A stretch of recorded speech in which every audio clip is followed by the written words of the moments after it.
I have a plum tree that bears fruit and is in full sun. This past Saturday, October 19th, I noticed it was blossoming.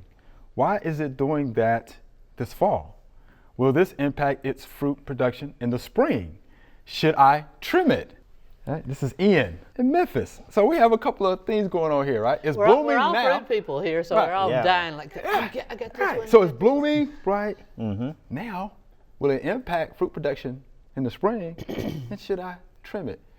You first up. I'd say that it already thought it had gone dormant. You know, we had Yeah. such a hot, stressful, a lot of plants went ahead and went into early dormancy just to avoid the horrible, horrible heat and drought we had. Yeah. And then as soon as we got some rain and cold, it was like, oh. Boom, Yes. it starts to come back out. Will it affect production a little bit? Yeah, that's what I thought, maybe a little. Yeah. Hello. Not that much. I mean, it's still going to set some flower buds for this year.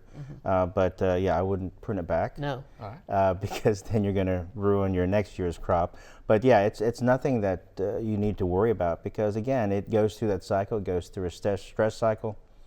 It was stressed out, and then it came out to better conditions, and then it decided to come back out again. So. And a reduction in number of fruit often means larger fruit, too. That's true. I have a hard Right. time making myself thin. That's true. So it's sort of a natural thinning. So you might get, natural. you might get a larger fruit because it'll be thinned out slightly. Yeah, but drought for a couple of months? Oh, it was horrible. Yeah, it was Yeah. pretty tough, you know, Yeah. with excessive heat. I had Yeah, plants the- that were trying to die, and I'd say, no, take this drink. Let me die. We hope you enjoyed the video. We have hundreds more. To subscribe, just click below.